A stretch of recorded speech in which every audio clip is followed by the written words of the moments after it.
As Hamas continues to celebrate its hopefully temporary victory in Gaza, um, the uh, the West Bank is acting up, and Israel is acting somewhat preemptively, hopefully, enough to actually prevent whatever might be planned there. But we've been talking throughout this war about the West Bank and about how the fact that October 7th happened from Gaza does not mean that Gaza is Israel's only problem. And of course, the West Bank, because of its because of geography, is an easier place to carry out such an attack or a bigger attack from in the future. So, yeah, is Israel finally doing what needs to be done in the West Bank as well, or at least doing, uh, to whatever extent it does what needs to be done in the West Bank? Because, of course, even in Gaza, a lot more should have been done. Welcome to the Daily Objective. I'm joined by Alex. Alex, your thoughts on this? Yeah, I mean, what can I say really? So I don't know necessarily if they're acting in a relatively like preemptive way, so to speak. They're claiming that there's been, I don't know, something like 70 people killed since the beginning of the year in Jenin. And Jenin was an area that had been completely overtaken by Islamic Jihad and Hamas. I mean, the PA, as useless as they had literally no control over this territory. It had been entirely taken over by, armed gangs and armed, just militias and every single kind of crazy paramilitary that you don't want to have any kind of control over anything. And as a result of the fact that the troops are no longer based in Gaza, they were now able to go there and to do their regular counter-terror operations that they that according to Oslo, which I'm not a fan of, the PA should have been doing. They tried to do it, but they couldn't do it. Literally couldn't do it. They have the same equipment as the IDF. They can't do it. So maybe it's political will, or maybe it's just that they're useless. So we eventually said, okay, we're going to have to do this. This is not what we want to do, but we're going to have to come in and do it. And it appears that they are having some degree of success in trying to lay down the law in Jenin. Yeah, Jenin has been a problem since forever, and of course, Israel has taken care of that problem in the way it takes care of such problems in the past, which is to send ground troops. I remember the operation during the 2003 after the daily terrorist attacks, the daily suicide bombings.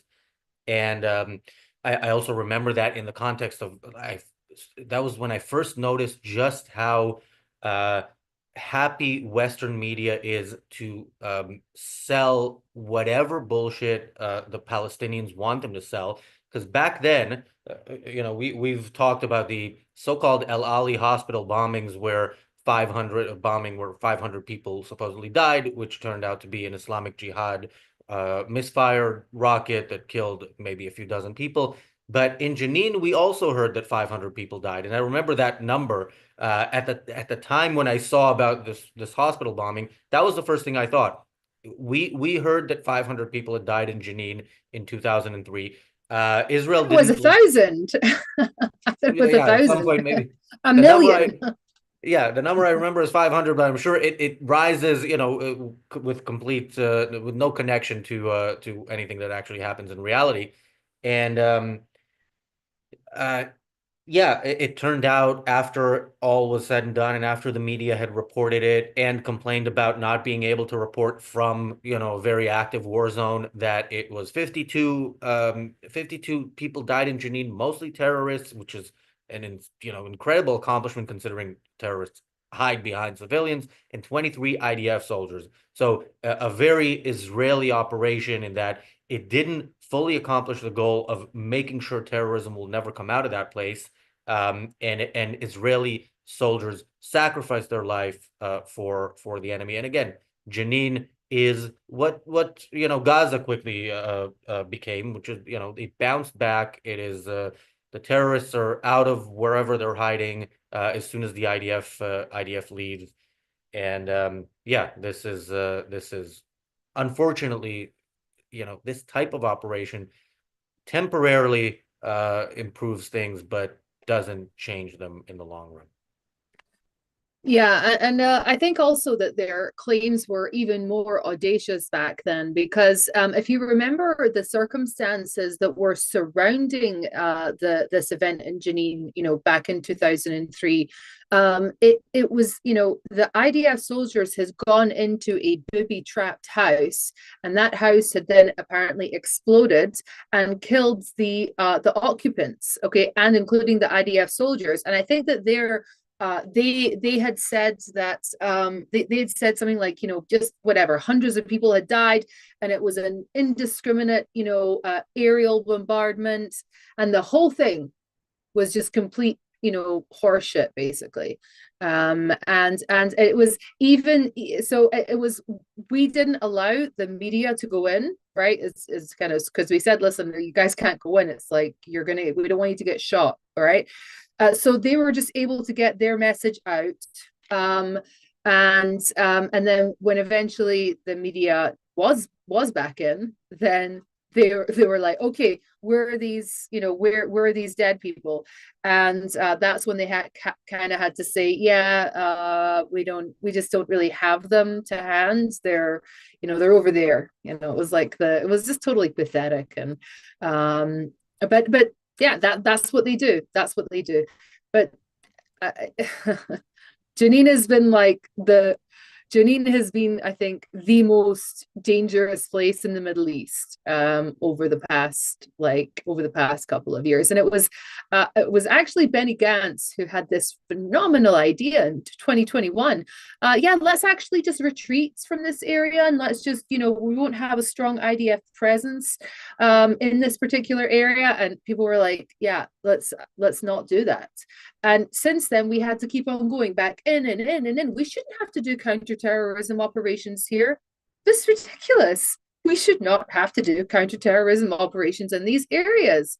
Okay, like it should be like Ramallah, right? Where we don't need to do, well, we shouldn't need to do counterterrorism operations often in Ramallah because we've really got a tight grip on the place for the most part. Yeah. Yeah, and I mean, we do see some of that in Gaza as well, where the Benny Gantz recommendation is put into place in Gaza, where the IDF doesn't, even with its presence there, doesn't have a presence where the people are, and that's still fully controlled by Hamas because Israel doesn't want to seem too aggressive or whatever. And of course, we know no matter what Israel does, other than die, it will be hated on by the people who hate Israel for existing. Yeah, it's so in Jenin in 2003, there was when the journalists were finally allowed in. I remember seeing reports where they said the place smells like death, and I'm thinking this is reporting like this is a war zone. People die in a war zone. They shouldn't start a war if they don't want death to be something that happens. But they do want it. They want it, as they say, more than we love life. They love death, and that's and sometimes they get it. They get what they love. So but you Yeah. mentioned the Oslo Accords, and the Oslo Accords, the PLO was brought in, Palestinian Authority was created, and the story Israelis were sold was that they will protect us Israelis from potential terrorists. And of course, what we got is places where terrorism can terrorist activity can flourish. Nobody does anything about it. Of course, even if the Palestinian Authority wanted to do, if they wanted to do something about Palestinian terrorism, they would be going against Palestinianism. So they would be Mhm. immediately seen as traitors. Luckily for them, they don't actually want to do anything about it, so that's not an issue.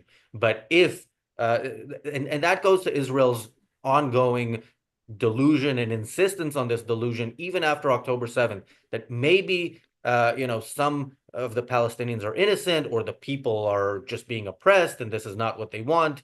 And every time reality, unfortunately, tells a different story, and Israel ignores reality and the story it tells. Mhm. Yeah, and even you're even hearing some of the kind of stories that so basically the Times of Israel reported that that they're accusing is that the people in Jenin are accusing Israel of ethnic cleansing, and as kind of the reason that they're accusing is because they're basically, being forced to move out of areas that into other areas of Jenin because terrorists have taken those areas over, right? And they're urging the West to actually get involved in this and to help. And it's just going to show it, they're in total denial over like basically basically how much anybody actually cares, right? Unless they can flip what they're saying in a way which is going to put pressure on anybody that basically gives a shit. It's going to completely fall on deaf ears. I really hope that the Americans and the Europeans are not going to listen to this. That being asked to move because it's like me saying to you, Razi, I need you to get out of that building because it's on fire. Okay. And I say, oh, ethnic cleansing. Okay. Razi is being moved. It's ethnic cleansing, right? This is what we're basically asking them to do. You need to get out of the building because there's a bunch of jihadis that live in your building. You need to get out of it, right? This is to them as ethnic cleansing. And they're believing somehow that we're gonna stop our counter-terror operation because of this. And I really hope the answer is no. Well, I hope the answer is yes to the point about, we don't want to be moved. We don't want to be told to move. Yeah, I hope Israel says, okay, fine. We hear you. We're not going to tell people to move out of areas that we need to bomb. We're just going to bomb them. And Mm. if Israel does that, that actually increases the likelihood of anybody who might not be innocent and certainly might not be, against the Palestinian cause of killing all the Jews, but might think, you know what, I'm not quite ready to meet the 72 virgins. Maybe I will oppose whatever is being done from my area because I will be next. And that is, we say this all the time. Unfortunately, Netanyahu isn't listening, but that is how wars are won. Wars have never been won, never in history, by giving the enemy that started the war and is trying to kill you food and fuel and whatever they need to survive and to be able to keep fighting. And it has also never been won by telling the enemy, okay, get out of where we are about to bomb, because all you get from that is, you know, buildings in ruins and images that people in the West say, look, Israel has destroyed this place, completely ignoring the fact that bad people got away and will continue to murder and will make sure that war continues uh, indefinitely or certainly until either Israel changes its attitude or is annihilated. Mm. Well, we'll see. We'll see which one's gonna come first. Yeah, well, I mean, if they again, if they watch this channel and do what they say, do what we suggest, then the result might be better than what I fear it will be. But even if they don't want to watch this channel, as I keep saying, Netanyahu Should read his own book. He's flying to DC, right? It's a long flight. You can read probably most of that book on the way, and just do what you know needs to be done. By the way, I don't know what is going to happen in that DC meeting. I don't know what happens, behind closed doors with Trump. I'm sure it's fascinating and probably terrifying in a way for a person who's leading a country who doesn't know what they might say that might trigger Trump into, imposing tariffs, supporting your enemy all of a sudden, or what have you.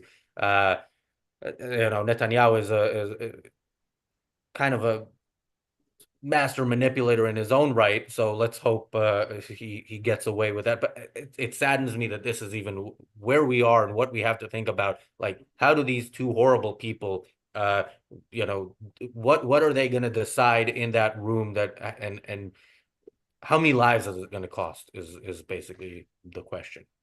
Yeah, well, I mean, I guess we're just gonna have to find out. I mean, it kind of feels as though up until this point, Bibi's been unilaterally making a lot of the decisions by himself, and then saying that he's not making them, and then and then blaming those decisions on other people, right? Oh, I had to do it because of, etc., etc., and oh, I had to do it because I was forced to. I'm sure you'll mention it in another episode, right? But obviously, talking about leaving the Philadelphia corridor, right? I mean, that's a huge one. This is, and to find that, and to find that this is something that has been going on for weeks, is also pretty, yeah, that we're not even managing the Rafah border crossing. And we haven't been managing the border crossing for quite a number of weeks. It's kind of it kind of is demoralizing. But then you also understand as well that from an operational level, I think it probably because our military was degraded to such a huge degree over the past 10 years that probably they don't have the ability to manage like too many fronts. Like we clearly need like 4 extra divisions. So you're talking like, tens of thousands of soldiers extra that we need. And the fact that we fought a war basically with reservists mainly, it's a very chilling indictment as to where we actually stand in terms of our military capacity. And you can see what you can see as well what happens, right, when we even slightly move out of an area like Jenin, and we say, hey, we're going to slightly move back from this. We need you to try to keep control. We have to go back in, and it has to be full all out war. And it appears to be all out war all over, the whole of the so-called West Bank, because we haven't been there. I even saw with my own eyes, that most of the checkpoints, right, that are operating in Judea and Samaria are being done by robots. Okay, so it's like basically if you're I guess if you're a baddie, and you try to drive past, it's going to somehow like track you or something. I don't even know what the mechanism is behind it, but whereby you used to have soldiers that would set up a checkpoint and check the cars that would come in and out. Now they just have this kind of camera, and the camera is like, oh, he's a baddie, the baddie got out, let's go, I'll go and chase the baddie, and maybe we can catch him, maybe we won't.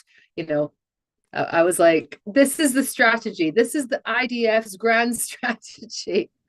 um, Well, I mean, so when we think about, okay, Israel needs more troops, that's true if it keeps fighting the way it's fighting. But if they actually decide to step it up, if you actually defeat the other side, first of all, at the very least militarily, although that is not sufficient, then you do need fewer soldiers. You can you're okay with fewer soldiers. But what would be really good, and I know this was talked about on the channel, but I wasn't here. So when the idea of moving the Palestinians elsewhere from Gaza, Oh, that'd be nice.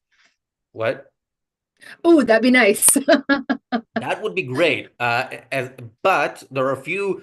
Uh, Actually, there are many problems the specifics of the plan. One, as Yao mentioned on the reality show last Tuesday, Egypt and Jordan are too close, and both of them have massive borders that are so much easier. It's going to be so much easier to carry out an attack than it is from Gaza or the West Bank, if that's where they are, because they have hundreds and hundreds of kilometers of border that they can use to invade Israel. But another issue, and this is specifically for Gaza, and would I'm sure be an issue for the West Bank if that plan ever is suggested, is the suggestion is that they leave for a couple of years. Gaza gets rebuilt by America, I'm guessing, and maybe Israel, and then the Gazans come back. And I wonder, by the way, if that happens, if they are going to destroy their own buildings like they did to everything Israel left in the disengagement plan. But Yeah. I'm wondering how this is going to go. I really Well, hope if the I'm thinking if the rebuilding effort does take place with Gazans elsewhere, I'm hoping there's going to be some sort of civil disobedience by Israelis saying no, like going into Gaza and saying no, they are not coming no. back. Remember October 7th. Yeah, I mean, first of all, I really heavily disagree with that first point that you made about them, that it's too close. Yeah, if they're in Jordan and it's too close if they're in the Sinai, or it's too close if they're in Egypt, because we have a bigger border there. Yeah, but yeah, because then you're basically having an Arab army, and the way that they treat people, basically being the enemy of the Gazans. It's going to be nothing like they've ever experienced. Yeah, I mean, think about it, right? The people who live in Jordan are mainly Palestinians, right? And the people who live in Gaza are, well, they're slightly different, right? Because one's more Jordanian, one's more Egyptian, but the Jordanians are refusing to allow themselves to be martyrs, okay, for the Iranians, right? In that, and they treat people extremely harshly.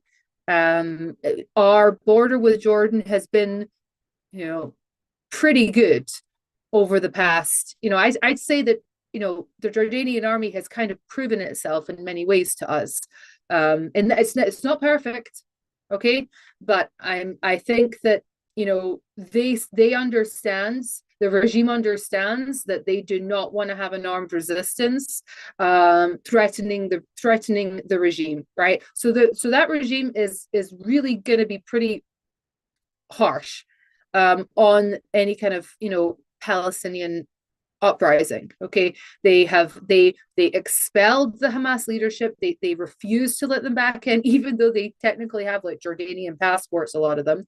So yeah, I don't think that. I think that, I mean, you should really see what the Egyptian army did to some of the ISIS fighters in the Sinai. I mean, it was like they dropped napalm on them. I mean, it was rough. I mean, good for you, right? Do it. But they didn't treat them like we would have treated them. Like, excuse me, ISIS, please come out, put your hands up.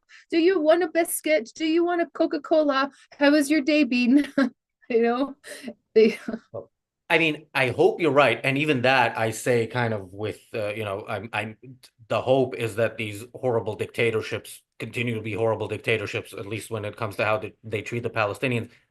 And yeah, but we would be relying in a sense on evil people continuing to be evil, but to other evil people.